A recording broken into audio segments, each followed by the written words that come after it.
I'm Dave Abrams. And I'm Kristin Lagana. Welcome to Arundel County Week in Review. In this episode, we'll preview the Pasadena Fishing Derby and we'll sit down with County Executive Steve Schuh. But first, making headlines this week. We want to start off today with a blast from the past. The Smithsonian is honoring an iconic local radio station at the Museum of American History. WANN AM went on the air in 1947 and was a very important part of the Annapolis African American community. The station pumped out one of my favorites, Otis Redding, and other black artists from that era, many of whom performed at legendary gigs at Carr's Beach. The station was also a forum for issues, and many familiar Annapolis names found their voices on the radio. When riots erupted across the country following the assassination of Martin Luther King Jr. in 1968, WANN was a lifeline to the community. Take a look at this clip from the documentary Pip and Zastro. All these guys had assembled down at WANN radio station. Morris Brum set up a special radio program, and each one had a chance to speak. I certainly was one of the ones that went down to the radio station, had expressed my point of view. They were going over the airways, Washington, Baltimore, everywhere that station would go. It's time to take back leadership in the black community. We must organize. We must lead We a revolution. must come together as a people. Brown, if America don't come around, we're going to burn it down. Some incredible hometown history right there, Dave. Seriously, and now Carr's Beach was not far from where you're from, right? Correct. Believe. It's like the Edgewater area? Yes. Can you imagine going to that beach and seeing James Brown? No, I can't. And Otis Redding, and it's incredible. Yeah, and they apparently they did live remotes from there and stuff like that. So I'm kind of thinking like I should do some research and see if I can get like an old recording of James Brown playing at Carr's. Where do you think you could find that? The Maryland Archives, or Good place to start. there's also a foundation, and it's escaping me now. One of the DJs that was on there for a long time has a foundation established in his name, and they have all kinds of historical stuff. Oh, too. yeah. Well, find this. So I want the to see it. Smithsonian has Yeah. just a little tiny piece. We need more. Have you been to the Museum of American History? I have. You have? Okay. Well, when you're from this area, you go when you're a kid, you go to the Smithsonian a million times, and then as you get older, maybe not as much. Mm-hmm. I mean, you've been right now. I have not been. You have not? I need to go, and folks out there, if you have not been, you should go as well. It's amazing. They have everything, like people like us that love pop culture. I mean, everything, they have everything. They have Elvis's microphone and Archie Bunker's chair and, all that incredible stuff. It's you got to go see it if you haven't been there. I will make a point to do that. Well, speaking of pop culture, did you hear what popular television show is coming to the county? Yes, I did, because this is one of my father's favorites. It's not American Idol, Kristin. No, it's American Pickers. That's right. Mike and Frank of the show American Pickers are coming here next month to dive through packed garages, barns, sheds for hidden treasure. They're looking for old motorcycles, vintage bicycles, classic cars, antique signs, military items, just to name a few things. I love this show, Kristin, and apparently so do our friends on Facebook. Get this. We posted a link to an article about the show coming. 1,441 shares and Wow. 28,000 people It's a saw popular this show. post. I mean, it went crazy. Yeah. It was like in 1 hour, like I turned away and then I looked back and it was going No. crazy. I mean, Totally believable, though. so I hope when we post stuff about the budget next time that we get just as many. Well, I really think that there's a lot of key places. I think we could really put Anne Arundel County on the map with the American Picker Show. You think? Oh, Do you know anybody? yeah. Well, we have a lot of these vintage treasure festivals that go down every month where they do a lot of the swap shows and the thrift store finds, That's true. especially down in Lothian. I really think that these guys could come and just make gold down in Anne Arundel County. So if you know somebody that, they're meeting those qualifications, it's an old barn, it's full of stuff, you know that they have the items that they're looking for on that list, you should Right. absolutely tip them. And it's funny you mention that because we will be sure to keep you updated with any tidbits about the guys coming here. Please let us know if you have any leads, if you know any hoarders, I mean collectors. excuse me. Collectors. A collector locally.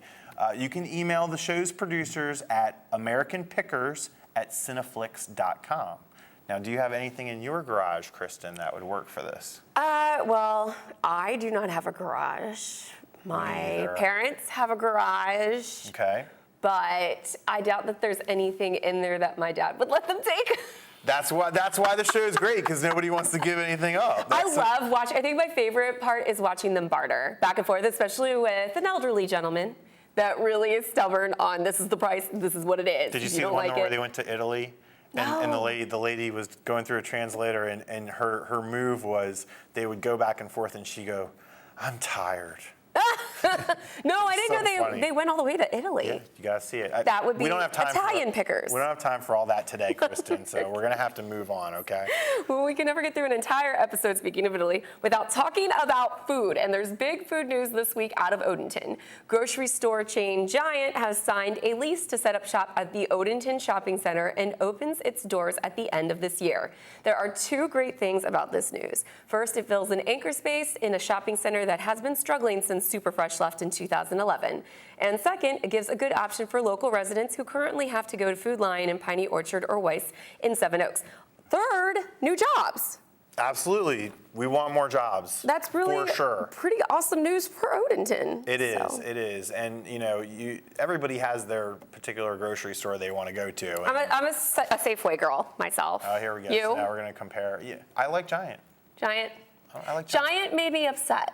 They used to sell a green onion dip, and they stopped a couple years back. Oh, my gosh. And no one can get this green onion dip back. And I'm telling you, you crave this stuff. I'm so sorry for you. I know. It's this little envelope, and you mix it. You just don't have it anymore? There's no more green onion dip. There's nothing that compares to it. My friends and I have tried RIP Giant green onion dip. All right, well, folks, email the show if you have any leads on where we can find green onion dip that Kristin wants. Email Giant. Tell them you want the green onion dip. Leave Giant alone. Just leave Giant alone. We're going to take a quick break, but when we return, we will show you our exclusive interview with County Executive Steve Schuh that we taped earlier today. Take a look at our community calendar for events around town, and don't go away. We'll be right back.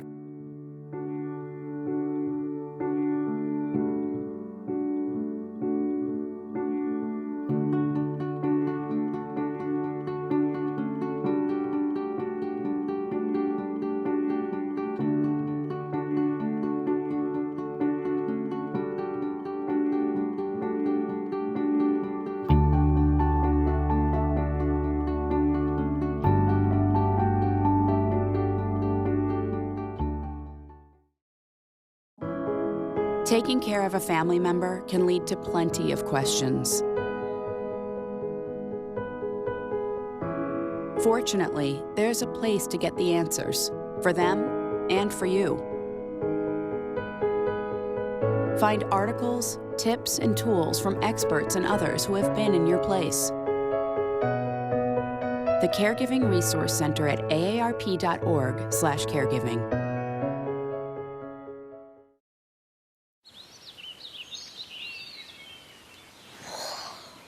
Oh, look, a redhead. Staring contest.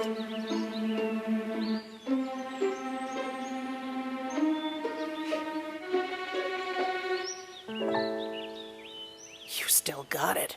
I know. Come alive with the forest. The dad was cute. They were looking right at us. Visit discovertheforest.org to find a forest near you. Welcome back. We are privileged to have our County Executive, Steve Schuh, on the program today. County Executive Schuh, thanks for joining us again. Thank you for having me. I believe the last time we had you on the show, you were only about a month into office, and now we're about 6 months or so through your term. A little more even. So tell us about how it's going. How's the job been for your first 6-7 months? Well, so far things are going well. A lot's changed from that first month or two in office. There's no doubt about that.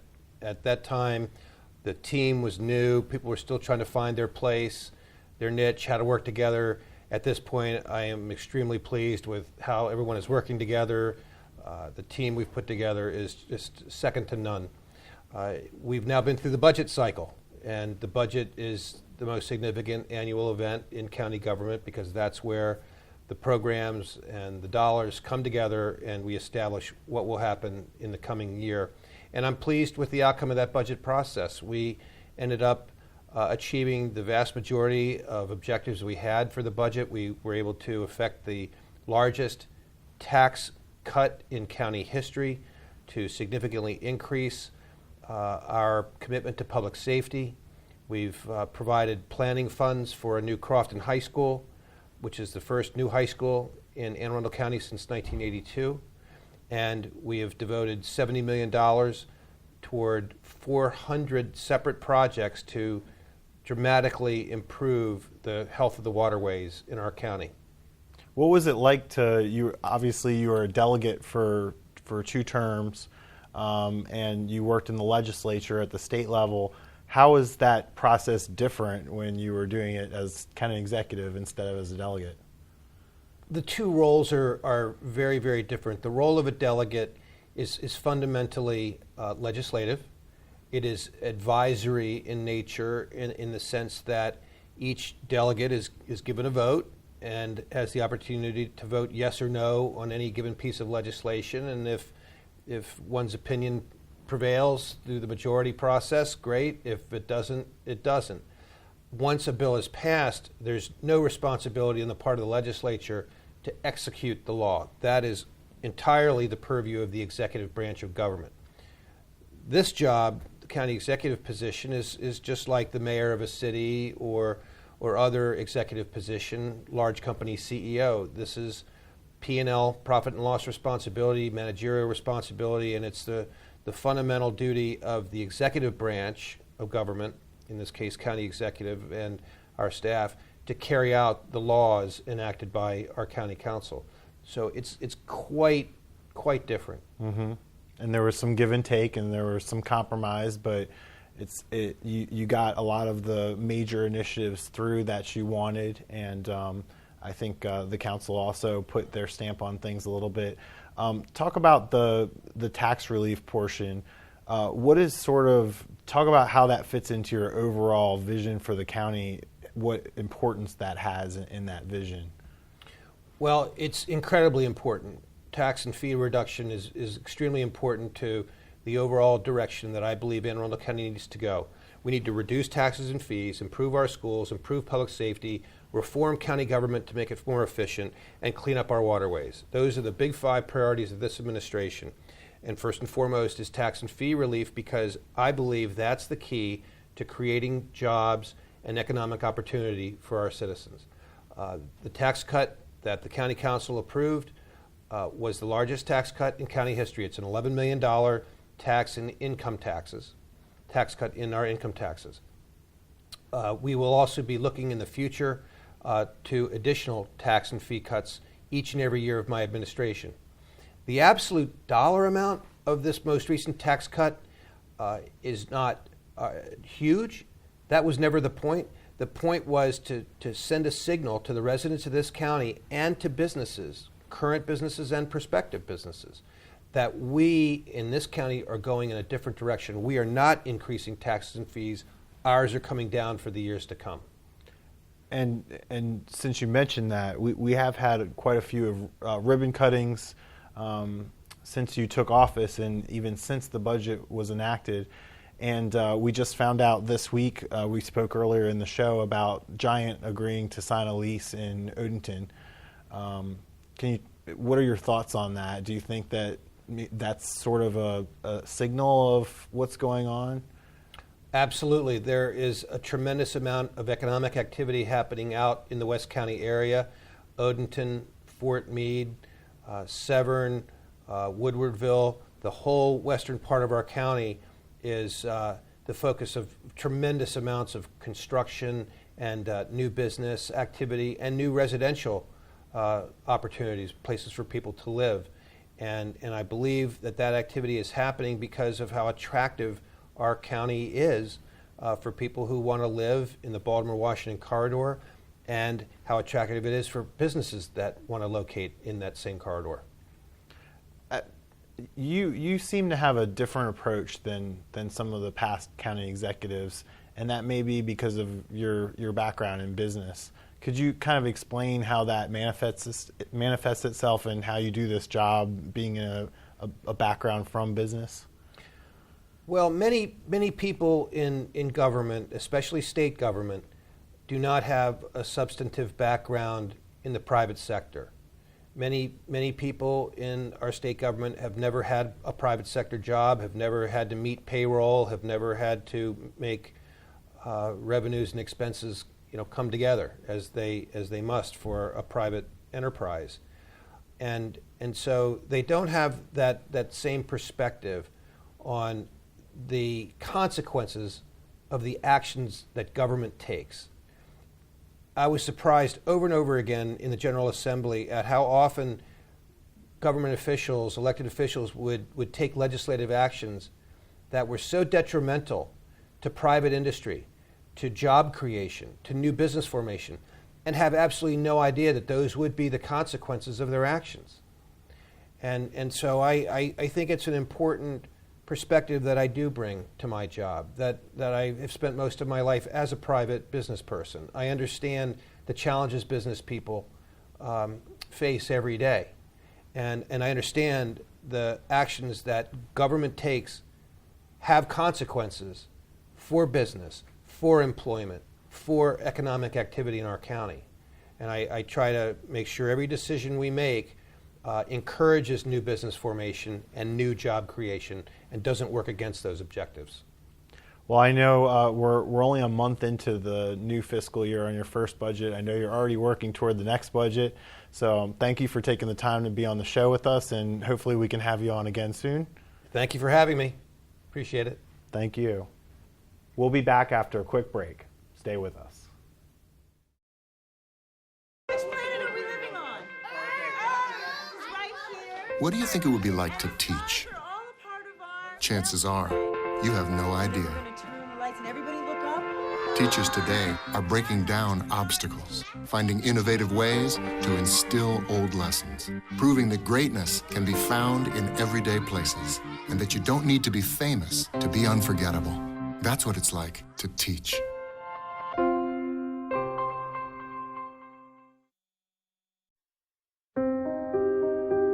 Here's to the things that can keep us safe. Those we use all the time with hardly a thought. Those that are silently standing by to save our lives. And now, those that we carry with us everywhere we go. Many mobile devices will now bring you wireless emergency alerts, real-time information directly from local sources you know and trust. With the unique sound and vibration, you'll be in the know, wherever you are. Welcome back.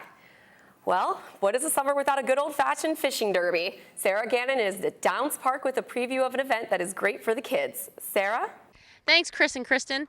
Today we're here to talk about the Fishing Derby from the Pasadena Sports Fishing Group. And today I'm here with Milt Price, Mike Smith, Ted Pipos. Thank you for joining us today. And could you tell me a little bit about the Pasadena Sport Fishing Group? Yes, Pasadena Sport Fishing Group was established about 25 years ago, and it was all fishing, no politics type club. And that way we could open up the doors to everybody, and we have a good mixture of men, women, and children. And we have a monthly meeting that's on the second Monday of every month at the Early Heights Volunteer Fire Company, and there's no admission or fees to participate or come into the fishing club. Okay. The only folks that pay any kind of fees or dues are the committee members, and that's the glue that holds the whole organization together for the most part. We're very big into the kids fishing. Years ago, there used to be a program in the state called the Governor's Hooked on Fishing, Not Drugs campaign. Uh-huh. That went to the wayside, and our fishing club basically picked that up and continues today with that. Well, speaking of the Fishing Derby, can you all tell me about the Fishing Derby? When is the Fishing Derby? Okay, the Fishing Derby is the 27th of this month, July. 25th of this month, and it's from 8 till 11. Okay. And admission has to be done in advance. However, we do take some walk-ups if they come up. It runs from 8 to 11. It's $5 a person, and that money's turned back to the folks when they show up. We just do that to get a head count, so we know how much food and drink to buy, and what kind of gifts that we give away and whatnot, so we have everything available to us for the Fishing Derby. Okay. Now, what do you need for the Fishing Derby? You need a rod and reel. We have some loaners available if not. Okay. You don't need bait. Fish Bones right here in Pasadena supplies that, so everything's good to go. Just bring a kid. And can you tell me, Ted, can you tell me the website that they can find the information on? They can find the site on two different locations. One is the www.pasadenasportfishing.com, and the other one's on Facebook. And they can get the applications right off the sites. Perfect. How long has the Fishing Derby been going on? The Fishing Derby's been going on. The Fishing Derby has gone on since almost the beginning of the fishing club. So it's something that we continue today, and we originally started with one a year, and it went up to about 3 a year. Mm-hmm. And we try to do that every year. However, a lot of times the conditions of the park and availability affect how many we have. And like we had said before, we were at Downs Park, and the Fishing Derby will be held at Downs Park. And we hope that you have good weather. And is it rain or shine, or? Yes. Yes, it is. It is. There's also a second derby scheduled in October. Okay. So hopefully everything goes to plan, and we'll have the October derby as well. Okay. Well, thank you. And back to you in the studio. Thanks, Sarah. Once again, you can register for the Fishing Derby by visiting www.pasadenasportfishing.com and clicking on the link. So it's summertime. Yes. A lot of folks are either gearing up from vacations or coming back from vacations or Correct. gearing up for vacations. Did you go on vacation yet? I have not, and we've been discussing what might be a cool place to visit on the East Coast. Okay. So I didn't know where are if you you going had to go on vacation this summer? Well, somewhere I haven't been yet, and I want to check it out, are some of the more port-side towns up in Massachusetts. Port-side towns? Port-side towns. So I'm thinking Martha's Vineyard, Nantucket. That sounds great. Are you actually going to go to these places? Or? I want to take a road trip and head up there and check out Nantucket. Okay, well, I think you're going to need a little more in the car to get to Martha's Vineyard. You're going to need to talk to the you have to Kennedys get, or something like right, that. but I get a want to place. drive so I can be able to go visit both. Okay. Yeah. Well, my family is actually, my dad's side of the family is from Massachusetts, so I think that's definitely a good call, and you drive down the Cape there. I've been to Maine. I love Kennebunkport. I've done a few shows there. Great town. Do you want me to do my George Bush impression? Go for it. Going down there, Kennebunkport, Maine. It's way up here. We're down here. It's way up here. Okay. Is it over? That was George Bush Sr., not Jr. Is it over yet? Okay, I'm showing my age. Sorry. So anyway, I'm going on vacation. I'm going on a short vacation. Okay. Hopefully Chris will be back, because what are we going to do? What are we going to do? What are we going to do? But I'm going to a river float trip on the James River. Oh, nice. Which is really fun. Great group of people. Cabin. Let the dogs run around, do whatever they want. Okay. In terms of the best East Coast summer vacation location, well, there's always Miami. There's always Myrtle Beach. There's always Nags Head. Okay, but see, this is the point I was trying to make with Will about where we were going to go, because I feel like in the summertime you want to head north. It's going to be extra hot heading south. Well, yeah, but okay.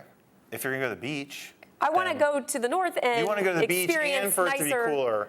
Because my dad was just up in Massachusetts and it was cold. He was at the Cape and it was cold. All right. So just so you know. I just think You in the need winter to it's way research it some more. You have No. In the winter though, it's way too harsh to visit places like this. What about New York? Oh, I love New York. But What I'm about more this? an autumn in New York kind of girl, or winter, so I can see the tree. Yeah, it's cold though. Yeah. Did we come up with I think, you know what? I think you got the best one with Martha's Vineyard. Martha's Vineyard, Nantucket. It's too hot in Miami right now. Nags Head's right in the middle. I have been to Nags Head, but there's a couple of other places. I was thinking about Asheville. It's supposed to be a really cool up-and-coming town, and I haven't been there. Mm-hmm. But I was just thinking of East Coast places that I haven't been to. I love Charleston, love Savannah. I have been to Miami. I love Key West. I kind of skip over Miami because I'm not a huge fan. The mosquitoes rule down there right now, so I wouldn't do it. Anyway, folks, let us know where we're supposed to go this summer. Yeah. Clearly, Kristin has no idea. I do have an idea, but if you have any great tips, love to hear them. You can go on our Facebook page. So are you going to do a remote from Martha's Vineyard for us? I guess. Are you Okay, going to good. do remote from your tube? No. Hey, everybody, back to you in the studio. Yeah, There's no, a I fish. think, I don't want to get the camera wet is what it is really. Right, of course. Anyway, we'll have some dispatches for you, and that wraps up this week's edition of Week in Review. You can watch this episode and archive episodes online anytime on Facebook, YouTube, or Google Plus by searching Arundel TV. Please tune in again next week with more highlights and news from around the county, and we'll see you next time.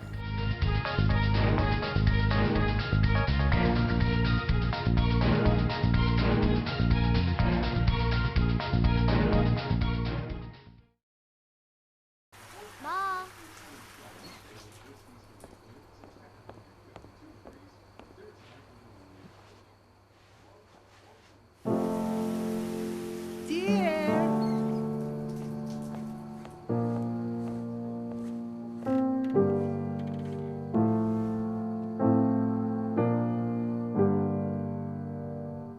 Visit aarp.org/caregiving for information on how to provide even better care for the person who wants to care of you. I never felt all that special. But in the wake of an earthquake, we can all do something. When donating goods,